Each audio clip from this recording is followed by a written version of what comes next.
બ્રાન્ચે વરાછા અને મહિધરપુરા વિસ્તારમાંથી મોટરસાયકલ ચોરી કરતા એક આરોપી ચંદુશેખર ભીલને કતારગામ દરવાજા નજીકથી ઝડપી પાડ્યો છે।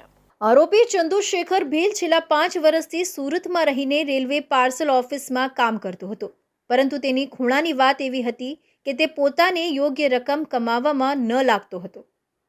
આથી તે શોર્ટકટમાં પૈસા કમાવવા માટે મોટરસાયકલોની ચોરી કરવાનું શરૂ કરી દીધું।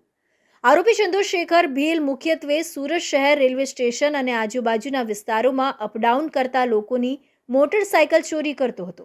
તે ચોરી કરેલા મોટરસાયકલોને પોતાની વતન તરફ લઈ જઈને સસ્તા ભાવમાં વેચી દેતો હતો।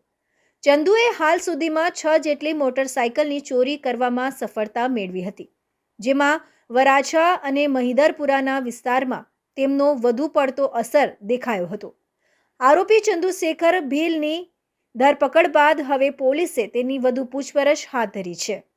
પોલીસે અંગત માહિતી મેળવવા અને તેનો ગુનો નોંધવા માટે વધુ તપાસ હાથ ધરી છે, જેથી તે અન્ય વધુ ગુનાહોમાં જોડાયેલો હોય તો એ બાબત બહાર આવી શકે। આ ઘટનાથી સુરતમાં મોટરસાયકલ ચોરીના બનાવો અને મોટરસાયકલ ચોરોના ગુનાહિત નેટવર્કની જાણકારી મળી રહી છે। હાલ ક્રાઇમ બ્રાન્ચે